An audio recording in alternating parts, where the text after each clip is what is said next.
flange again. All right, and just got to finish it off. All right, midpoint again. So this flange over here. All right, and then to the center of my elbow. Just when we do the dimensioning, but I can show you. Again, it gives me an unknown length, so I just say put in 60 inches, 5 feet. Right? Yeah. So there's the dimension. So if I need to modify anything down the road, unfortunately, you would just have to erase this one, right? And then go back to your fittings, and then say put in a reducing T if you wanted, right? Yep. You can put that in, and you can just put that into your line. Now, oops, I forgot to change my isometric plane here. Right? Put it in the plane that you want to show up in first, and then you can pick it. So a 4-inch by 3-inch reducing, and then you can just weld it the main run, weld it the branch, or even the center. I can pick it up to the center point of it, and then just like that, drag off my T, and oh, it's not liking me today. Oh, I put it in rotated 90 degrees. But so you can add that in, and then you could add in your pipeline. Can you just rotate that T in position? With this one, the rotate function doesn't work that well. So because it's in an isometric grid, so things like the mirror command, the rotate command don't work that well. So I'd actually have to erase that and replace it properly. So I'll put that in again. Let's do it again properly this time. All right. So there's my center point. And then the run direction, and then click on that, sure, and then the branch. Oh, it's not liking me today. That's twice. I'll try it again. I think maybe I'll just do it this way. Weld it the main run. And then come off on the side, sure. Select a different direction. And now I'm doing it upside down. I can't get it today. I'm missing it. Doesn't it have to go to this? Is it the isoplane? The isoplane? Yeah. Yeah, I'll change my isoplane there to, there we go. That should fix it. See, that's where I would have concern, is being able to. Yeah, there you go. Yeah, had I put it the right way, I would have been okay, but just wasn't paying attention to it down there. And then you can connect the pieces of pipe.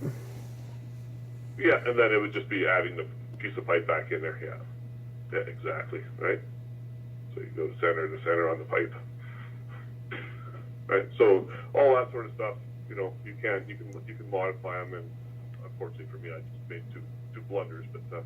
You know, you can quickly add the pipe in and fix it up. Right. Yeah, and then of course, because there's two new lengths of pipe, right, then I'd have to actually add dimensions in as well. Get rid of this dimension. And then put in 2 new dimensions, right? So, and how do you do that on the dimensioning again? What yes, I'd have to, because utilities? there's 2 new lengths of pipe in there.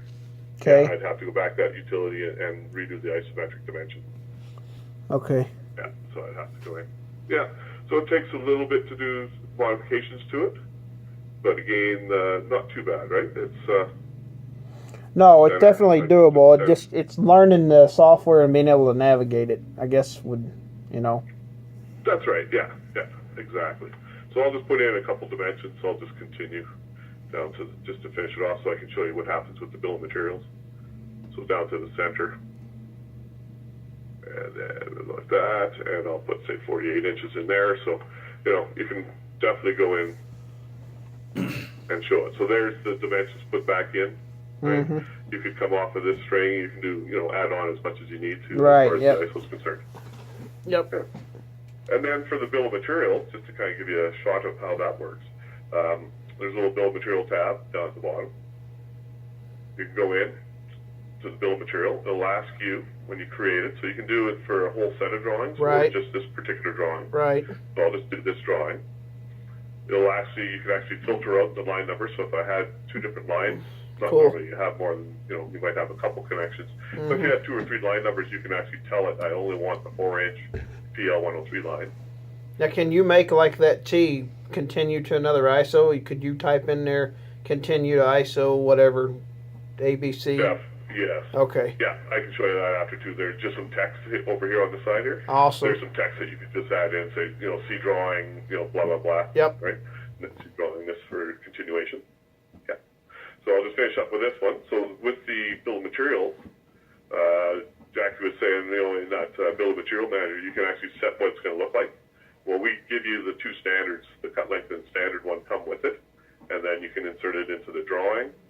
You can do it as tab delimited if you need to export this out to a spreadsheet like Excel or something like that. You can do that as well. But I'll just insert it into the drawing. Pick the upper right corner, and then it says, do you want to add all your item balloons to it? So you just say yes, and there's the bill of material. Cool. And then this is kind of a neat little tool. It allows you to go in and add all your item numbers to match the bill of materials.